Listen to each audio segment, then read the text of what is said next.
even down to the hoop earrings. We would fucking pierce our ears by getting the, the end of a broomstick. How's that wood? We would get 2 pieces of ice, numb the fuck out of our ear. You know what I'm saying? Get a needle, heat that motherfucker up on the gas stove, and punch that motherfucker through, and then put that stick through that motherfucker.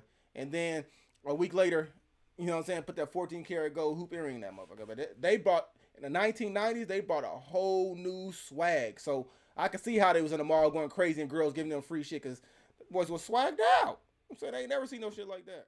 He did have an eye for talent, you know what I'm saying, because he had the Brat. And if you tell me you didn't think the Brat was fine back there, you lying. If you telling me the goddamn Kriss Kross didn't have your ass on that shit and want to wear your clothes backwards, you're lying. You're fucking lying. You know what I'm saying? The Brat was fine as fuck. You know what I'm saying? Like her whole style, baggy clothes, the individual goddamn drop down braids. Shit, me. What's poppin', GE gang? Welcome back to the channel, man. Shout out to everybody. It's 2024, man. It's a Kobe year. It's the 8th year. We're gonna get this. We're gonna step on the neck all 2024, man. We're gonna do shit we haven't done before. We're gonna react to shit we haven't reacted to before. All within the culture, rap, drill, music, hip hop. You know what I'm saying? All within the culture. We getting down to it. You feel me? We're gonna run it up all 2024. And shout out to everybody out there getting to that bag. Shout out to everybody out there grinding for their family, having 2, 3, 4, 5 jobs, whatever. Having 2 jobs in the side hustle, having 1 job and 3 side hustles, whatever it is. We own that. You feel me? The only gang we are a part of is going after new goals. That's it. All other shit is bullshit to us. We ain't with it. You know what I'm saying? No early graves for us. No jail time for us. No lost time with family. We ain't on none of that, man. So check this out, man. I ain't gonna hold you boys up, man. We're gonna get to this video, man. I know you guys seen that Katt Williams broke the internet in 2024. I mean, Shannon Sharp got him one. You feel me? And Katt Williams is one of my favorite comedians, so the fact that I don't get to see him as much, but to see him pop out like this, you feel me, and say what he said, and nobody has called him a liar, and I open up my TikTok, and I see nothing but receipts. People posting old videos of fucking Steve Harvey stealing jokes, you know what I'm saying, like, Cedric the Entertainer stealing jokes. Steve Harvey really hated on Bernie Mac, and Bernie Mac was the funniest one of them all, period, hands down, you feel me? So 2024 starting off righteous, you feel me? But we're going into this Katt Williams open up about Diddy. You know, Diddy, he ain't been the same since 2023, and I still ain't heard about him in 2024. You know, accusing him and saying, you know, what Diddy doing on the low, which everybody know. Diddy, when Diddy those parties, some of these rappers know what that come with. A lot of motherfuckers won't go to Diddy's party. A lot of them will, and they find out why a lot of motherfuckers don't go to Diddy's party. So let's get into this video about Katt Williams, man. How he's saying Diddy is grooming these young kids, and any artist that comes in, they can get them to do something a little extra for a little extra change. He's doing that. So let's go ahead and jump into the video, man. See what Katt talking about. What's happening, Puff? I'll be back to you if JD ain't had enough. Yeah. Jermaine Dupri, king of the pedophiles, if you ask me, baby. The whole crazy drama. Hold on, so JD is a pedophile too? Katt Williams is now dropping some wild claims saying Diddy and I never heard of JD being a pedophile. So this one's gonna be new to me. I knew about Diddy, but JD? Oh, Katt Williams, and Katt Williams knows some shit. He been around the industry, so I believe a lot of shit that motherfucker say for sure. Jermaine Dupri were up to some sketchy stuff, especially with young male artists like Kriss Kross. You remember Kriss Kross, right? Well, Hell now there's yeah. talk that Chris McDaddy Kelly's overdose in 2013 might be linked to messed up stuff from his child star days. Even though rumors about Diddy's shady dealings have been around, a new video of Katt Williams straight up calling them out has fans going nuts. Seriously, what's the deal with this boy band? Back in the early 90s, hip-hop went on a wild ride with Kriss Kross, that awesome duo making waves in the music scene. So you got Chris McDaddy Kelly and Chris Daddy Mac Smith bringing crazy energy and a style totally their own. But before they hit the big time, their journey started in the lively city of Atlanta, Georgia. Chris Kelly, born on August 11th, 1978, and that was my nigga, man. Chris Kelly, that was my nigga, man. When Kriss Kross first came out, of course I was in LA, you feel me? But that fucking all your clothes to the back, yeah, we was on all of that. That was, you know what I'm saying? That was my shit right there. That song came out every fucking day, bumped it. Driving to school. Riding my bike to school, it was just, if you know, you know, you couldn't get enough of this goddamn little kids just being stars and just, you know what I'm saying, had their own swag. You feel me? Close up. I've never seen nobody wear their fucking whole outfit backwards. So I was already intrigued to that. So you know I tried that shit, right? You know what I'm saying? If you know, you know, man. Chris Smith, born on January 10th, 1979, soaked up the musical vibes of Atlanta. Now, imagine this. Fate steps in, and in 1991, these dudes catch the eye of the legendary producer Jermaine Dupri while they're rocking it at Nick's Mall. And, yes, you see how the goddamn spikes in the hair, the little dreadlocks with the rubber bands around them? Yeah, we did that too. And to make your hair grow fast, but we for sure was on all that. Whatever they was on, we was on. What did you see in those guys? When you first saw them at the mall, what did you see? Something that I still haven't seen today. They was in the mall. They was stars before I even came around. And they was in the mall. They was ghetto stars. Yeah. You know, like for real. They was in the mall walking around. There was girls at the cookie company giving them free cookies. they was like I'm telling you, I was standing there in the middle of the mall looking at this like, who the f is this? And I thought, you know, because I wasn't really big on Nickelodeon and all that when I was younger, so I thought this was like some kids from Nickelodeon or something. People were actually, you know, girls was acting. Recordings just got better. Shoosh. Hey, it's Dana from StreamYard. I'm so excited to announce that. Wow about these little boys. Yeah. Dupri, with his eagle eye for talent, sees their potential and wastes no time signing them to his record label, So So Def. Under Dupri's wing, Kriss Kross kicks off their journey to stardom. Fast forward to 1992, and boom, their debut album, Totally Crossed Out. That's where it was. Who didn't want that jersey? Who didn't want them jerseys and jeans, bro? That was a style for sure. Jump is everywhere, topping the Billboard Hot 100 chart. The slits in the eyebrows. 8 weeks. The beat, the lyrics, and their killer chemistry have everyone hooked. But it's not just their music turning heads. These guys flip the script on fashion by rocking their clothes backward. Yeah. Oh, he got the Ewing's on from back in the day too. Becomes their trademark, and suddenly, everyone's doing it. Kriss Kross became a cultural phenomenon, and their music videos, especially the high-energy Jump vid, are on constant replay on MTV. And check this out.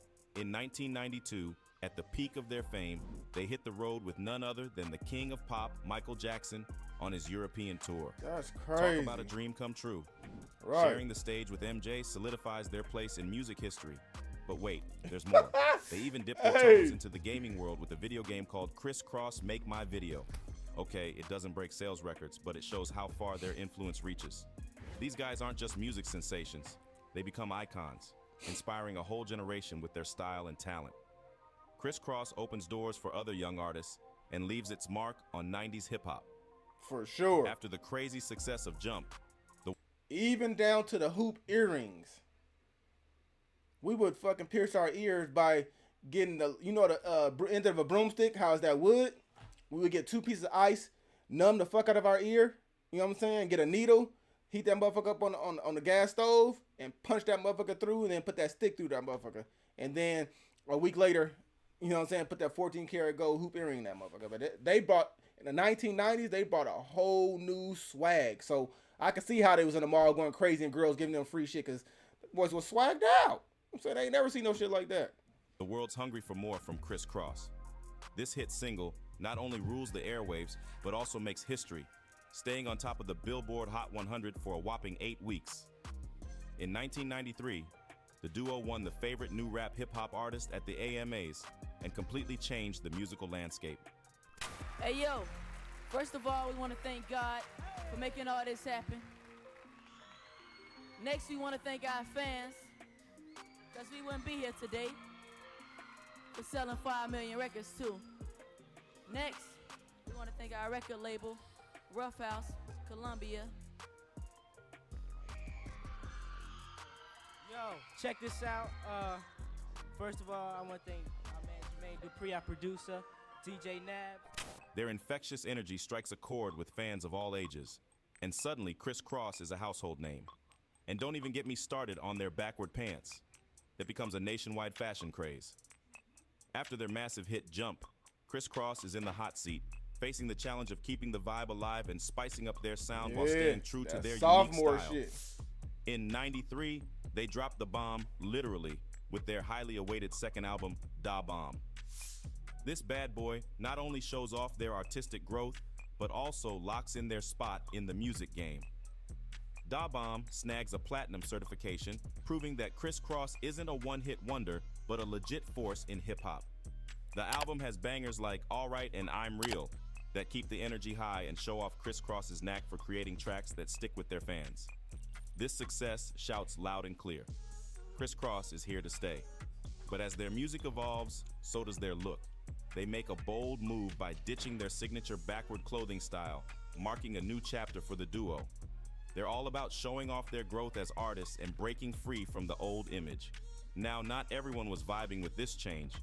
Fans and critics had mixed feelings, but Kriss Kross wasn't sweating it. Boy, he did have an eye for talent, you know what I'm saying? Because he had the Brat.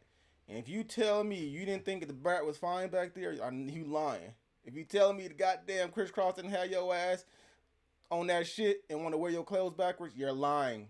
You're fucking lying, you know what I'm saying? The Brat was fine as fuck, you know what I'm saying? Like her whole style, baggy clothes, the individual goddamn drop down braids. Shit, me. They were all about that artistic exploration and growth, showing the world they were more than just a throwback style. They were the real deal. So in '96, Kriss Kross threw down their third and final studio album, Young, Rich, and Dangerous. This one had a more grown-up vibe, spilling the beans on the duo's journey through the music biz and their own life experiences. Young, Rich, and Dangerous snagged the gold certification, making it crystal clear that Kriss Kross had a solid spot in the industry. The album dropped some killer hits like Tonight's the Night and Live and Die for Hip Hop, proving these guys could handle all kinds of themes and styles. They were flexing their versatility as artists, no doubt. But you know how it goes. Despite their ongoing success, Kriss Kross had to face some hurdles within the music scene. Hip hop was evolving, new trends were popping up, and these guys had to roll with the changes while keeping their unique sound intact. Some folks threw shade, thinking they couldn't adapt to the new wave, but Kriss Kross didn't let it get to them. They stayed strong, kept true to their roots, and kept making music that hit home with their die-hard fans. Now let's rewind a bit. Kriss Kross shot up like a rocket from their chance meetup at Greenbrier Mall to signing with Rough House Records. Totally crossed out, their debut album blew up big time, and with the smash hit Jump, they carved their names into music history. But as we're about to find out, their journey wasn't all smooth sailing. Challenges and heartbreak were on the horizon. As the '90s kept rolling, Kriss Kross hit some bumps in the road that messed with their groove. The scene was changing, and they struggled to keep up and stay cool in an industry always hunting for the next big thing. Yes, Their early sirski. success rode on their unique style and catchy tunes, but as time went on, the novelty wore off, and the whole backward pants thing started feeling played out. To add to the mix, their voices matured, making it tricky to keep that high-pitched sound that made them stars. Despite these challenges, they kept dropping music and hitting the road, but the hype wasn't the same. Packed arenas and chart toppers turned into less than stellar album sales and half-empty concert venues. Internal drama and outside That's how that pressures shit go, threw more though. curveballs their way. The pressure to live up to their early success weighed heavy. When you putting come out a the gate strain like on that, man, relationships it's and hard to sparking keep up some with that creative shit. struggles. Then you become a In one-hit wonder type 1995, shit. So they made one last splash with the gold-certified album, Young, Rich, and Dangerous, showing off a more grown-up image. After this success, Kriss Kross decided to call it quits, following the path of other early '90s groups. Interestingly, they got into this intense rap beef with another bad creation, ABC, a clash of egos and musical styles that fueled the kitty another rap bad wars. creation was hard too. Fans took sides, and the media ate up every bit of the drama. Both groups had their moment in the sun, but as music trends shifted, staying in the limelight got tough. ABC had their struggles, and Kriss Kross faced a dip in fortune. Attempts to revive their careers fell short, and the changing music scene proved hard to navigate. After the decline, Kriss Kross made a bit of noise with a 2013 reunion for the 20th anniversary of So So Def. Fans were hoping for a big comeback, but it turned out to be a one-time gig to dip their toes back in the water. The reunion was a nostalgic trip for fans, but it didn't lead to a long-lasting comeback. Both Chris Kelly and Chris Smith moved on to new chapters in their lives, pursuing individual passions and growth. The music industry took a back seat, but their bond stayed strong. Chris Kelly, one half of the 1990s hip-hop duo Kriss Kross, died at an Atlanta hospital on Thursday at the age of 34. Fulton County Police say that Kelly was taken to the hospital after suffering from what is believed to be a drug overdose at his home. An official cause of death has yet to be determined, however, pending an autopsy. There were reports that Kelly had been diagnosed with cancer in 2009, but these reports have since been discredited. Rolled on, the duo had to face the usual challenges that come with growing up in the spotlight. Navigating the ever-changing music industry turned out to be a tricky journey. And for Chris Kelly, the pressures and temptations took a toll. In 2009, whispers started when photos came out, showing Kelly with bald spots on his head. Rumors spread like wildfire, guessing a battle against cancer.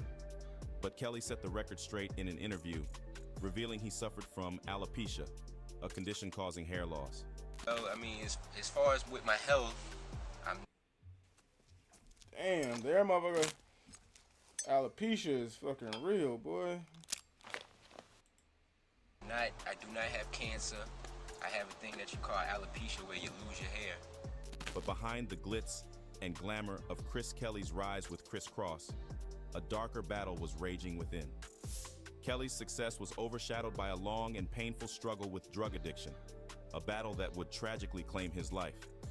Today we dig into the heartbreaking details of Chris Kelly's history of drug abuse and the similar episodes he experienced in the past. According to authorities, Kelly's mother, Donna Kelly Pratt, and his uncle Lamar Williams spilled the beans that he had a history of substance abuse. Kelly fought addiction for years, facing numerous challenges along the way. The exact details of his struggle stayed mostly hidden from the public eye, but those close to him knew the extent of his battle and the toll it took on his life.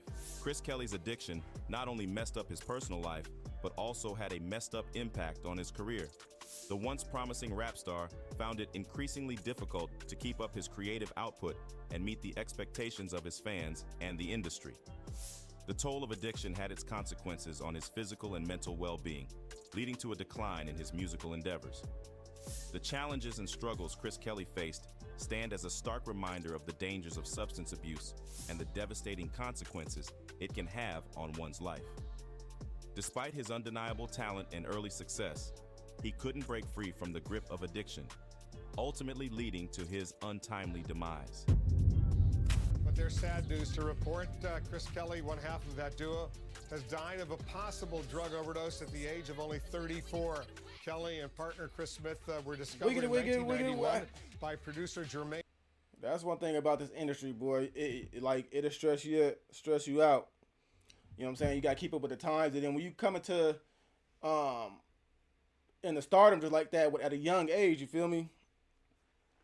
There's a lot of shit out there that you see behind closed doors, the older guys and how they living and what they getting down to, and that's how they get into the drugs and shit like that. Because obviously before, them motherfuckers in the mall doing their things just as kids, but then when you get into this industry and you get exposed to all this fucking shit, then you start feeling like you above.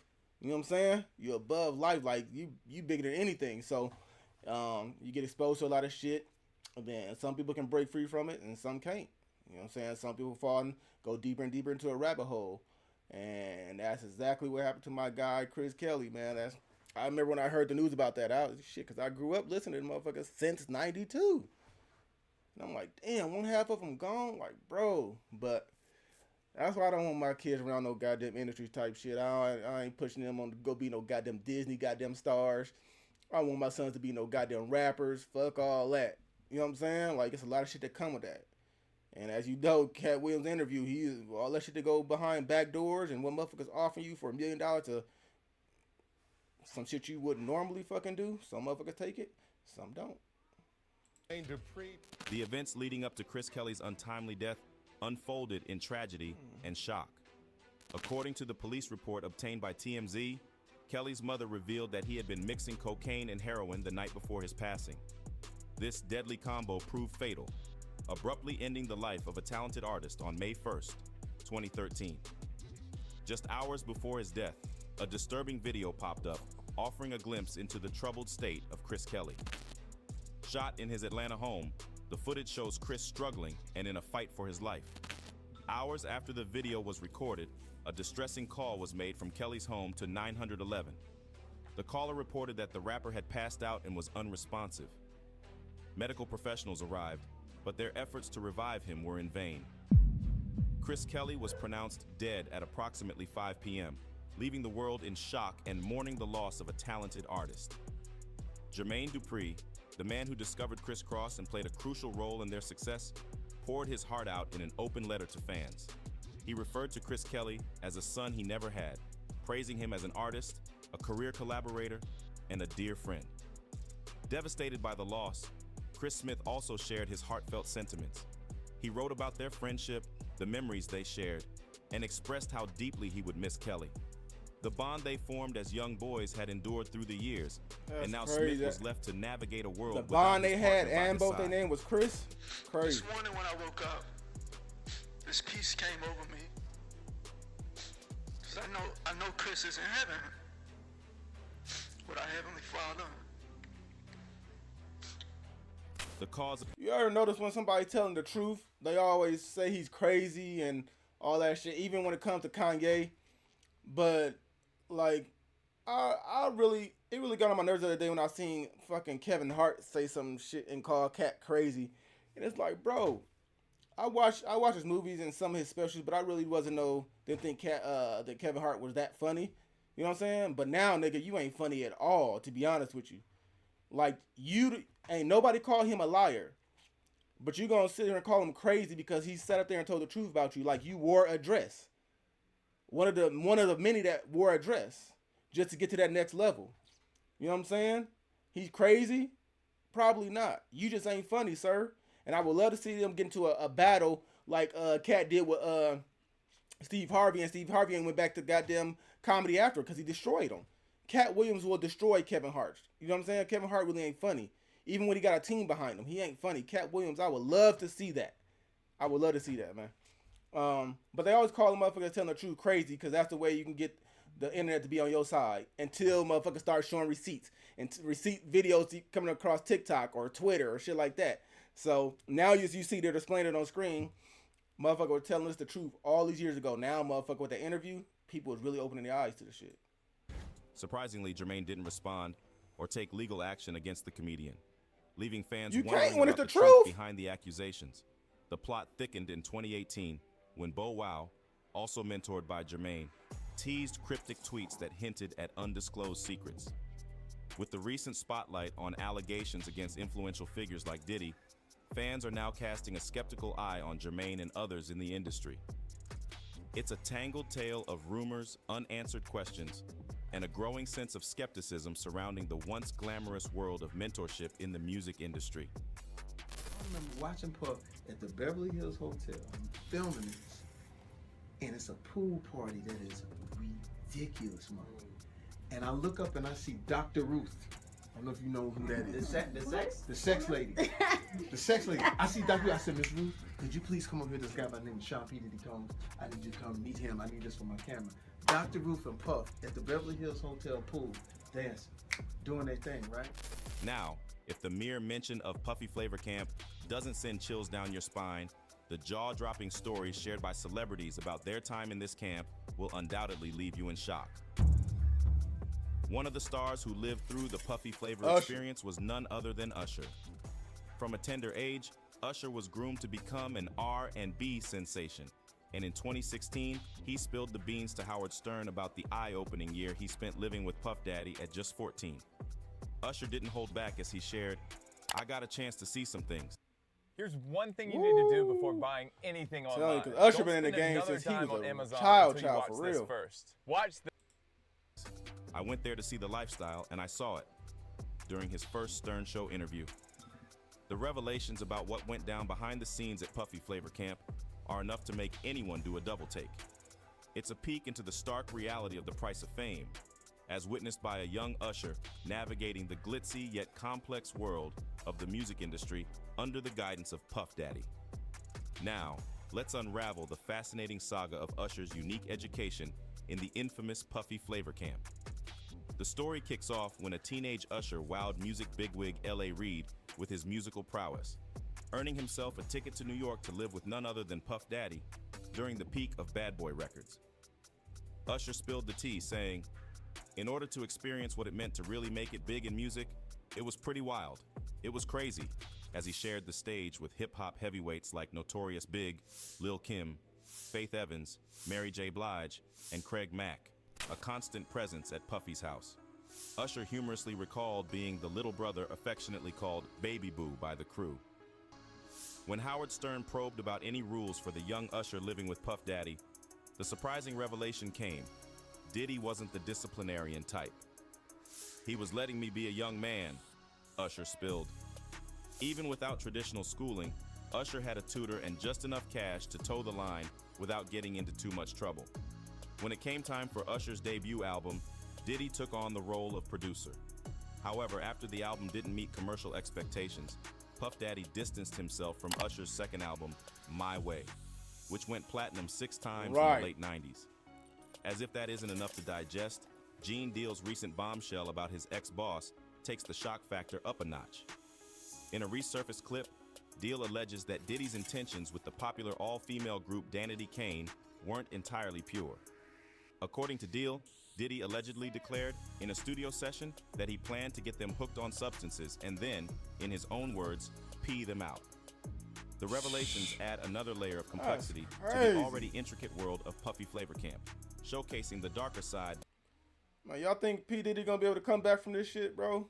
Like, you can't just fucking hide from this shit. It's like R. Kelly tried to run away from his shit, and it caught back up to him, and you know he's where he's at. He's still a king of R&B for sure. And I can separate the music from the shit that he did, but I'm gonna listen to some R. Kelly shit. You feel me?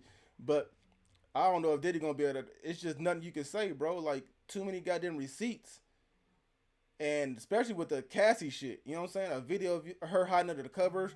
I know you whooped her ass many a time, and I know they already saying you pimped her out.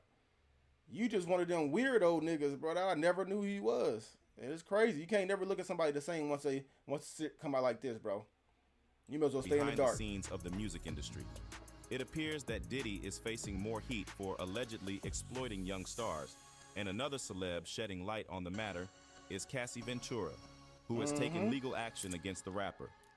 The lawsuit claims that over a span of more than a decade, Diddy subjected Cassie to coercive control, substance use, physical abuse, and forced engagement in intimate activities with male escorts, all recorded without her consent. Diddy vehemently denied these allegations, calling them offensive and outrageous, and accused Cassie of attempting to shake him down for a whopping $30 million.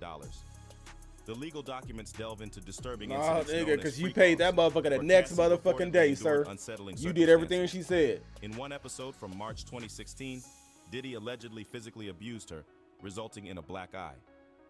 Fearing for her safety, Cassie tried to leave the hotel room but faced aggression. Hotel security, witnessing the alleged assault on security footage, reportedly urged her to leave. Shockingly, the lawsuit claims Diddy insisted on these encounters regularly, dubbing them Our Thing and Our Secret. Cassie also accused Diddy of pressuring her to carry a firearm and supplying her with illicit substances. The lawsuit alleges that the abuse was never reported due to fear of further harm. The plot thickens as the lawsuit claims Diddy was involved in the destruction of Kid Cudi's car in February 2012, fueled by rage upon discovering Cudi's relationship with Cassie. Supposedly, Diddy found emails between Cassie and Kid Cudi, triggering the destructive act. In the aftermath of the lawsuit, Aubrey O'Day seemingly celebrated her past grievances with Diddy, expressing support for Cassie on social media. The former Danity Kane singer, who had previously worked extensively with Diddy, shouted out Cassie, stating, "Been telling y'all for years." O'Day later reiterated her full support for Cassie in a statement to Rolling Stone. The lawsuit unfolds with shocking revelations, shining a harsh light on the tumultuous dynamics within the music industry. Diddy took the reins in forming Danity Kane on MTV's Making the Band in 2005, and Aubrey O'Day found herself removed from the group in 2008, later making a comeback in 2013. In a candid December 2022 episode of the Call Her Daddy podcast, Aubrey claimed Diddy ousted her because she didn't comply with expectations, emphasizing it wasn't about talent. Aubrey didn't hold back on criticizing Diddy for finally allowing his former artists to regain their publishing rights, alleging that he had them sign NDAs as part of the deal. Aubrey asserted she was offered her own publishing rights but refused to sign the alleged NDA attached. Expressing her feelings of vindication, Aubrey pointed out that Cassie settled with Diddy shortly after filing her lawsuit. Fans were left bewildered by Cassie's decision to settle, prompting Aubrey to call out the justice system, emphasizing money. Boy, you can see some of them. If you go back and look at some of those P. Diddy interviews with Cassie, you could just look at the way that he looked at her with that evilness, like, you better not say, you know what I'm saying? You better not say nothing. Or he didn't want people to talking to her. He didn't want people touching her. He didn't want the limelight on her. Like, when we go to interviews and they would talk to her, the nigga was seriously get fucking mad about it. You could just see it in his eyes. Like, I know them niggas, type of niggas being from LA, bro. You see it in their eyes. Like, this is all the shit that we missed. Just in the midst of the glitz and the glamour and the movies or the music, whatever, we missed all that shit. But now, the power of the internet and the power of video, you go back, slow that motherfucker down, rewatch it a couple times on anything, and you gonna see that look and be like, God damn, that boy gave her the easy, like, you can see his mouth, like, instantly go from laughing at that fake shit to, fuck, I'm gonna whoop this bitch ass when we get home. You know what I'm saying? Like, he's one of them, for sure. Over accountability in an Instagram post alongside an article about the settlement. As speculation swirls around Jermaine Dupri's role in the Kriss Kross saga, drawing parallels to Usher's experiences in Puffy Flavor Camp, unsettling facts emerge about Jada Pinkett Smith allegedly taking advantage of Chris Kelly when he was a minor. Never heard of that one. Dillinger discussed an entanglement between Pinkett Smith and Chris Kelly, highlighting their age difference of 22 and 15 respectively. What? In the blink of fame's eye, hey, Kriss Kross well, shit. I mean, well, shit. I mean, she got that entanglement with August Alsina, who was way younger than her, so I wouldn't doubt it. But I never heard about Chris Kelly and Jada Pinkett Smith. But now it makes sense with her being caught with August Alsina, and they're, bro, that whole Holly weird. When motherfuckers say Holly weird, they mean Holly weird, and it ain't worth the fucking money to sell your soul, bro. It just ain't. I'll grind this motherfucker all the way out, nigga, on my own, before I go, somebody give me $1 million to act weird or be weird or wear a fucking dress, bro. Come on, bro. Left an indelible mark on the music industry, stretching beyond their fleeting limelight. The dynamic duo, pioneers in their own right, infused the scene with a distinctive style, infectious youthfulness, and undeniable talent echoing through the ages. Yet, behind the scenes, the narrative of Kriss Kross unravels into more than just a musical milestone. It unveils a compelling saga, a stark reminder of the hurdles faced by those thrust into the spotlight at a tender age. The innocent camaraderie of childhood friends transforms into a journey laden with the burdens of public scrutiny and industry demand. The abrupt conclusion of Kriss Kross's story prompts a necessary dialogue about the toll early fame extracts from the well-being of young talent in Hollywood. The struggles of child celebrities unfold in a unique tapestry of challenges, navigating the relentless pressure to conform to industry norms while battling to maintain an authentic sense of self. Kriss Kross, like predecessors and successors, grapples with the daunting task of outgrowing their teen image under the relenting gaze of the public eye. Their tale, though tragic, serves as a poignant call for compassion, understanding, and protective measures within the entertainment realm. Kriss Kross's journey isn't merely a footnote in the annals of music history. It's a profound reflection on the fragility of dreams, the sacrifices of fame, and the urgent imperative to prioritize the well-being of those who contribute to the symphony of the entertainment world. All right, man. Stay out that motherfucker, man. Just go create your YouTube channel, man. Get to that bag. You feel me? Put in that grind. Put in that years of grind. Get in that YouTube partner program and get your money, man. You ain't got to do none of the Hollywood shit. You ain't got to have nobody. It's just you and your camera at home with your goddamn family. Fuck all this shit, man. Don't subject your goddamn family or your kids to none of that weirdo shit, man. To put them into some shit where they take their life because they were abused and fondled with as kids. You know what I'm saying? Somebody got to die. You know what I'm saying? When it comes to mine. So I'd rather not put myself or them in that position. God damn, boy.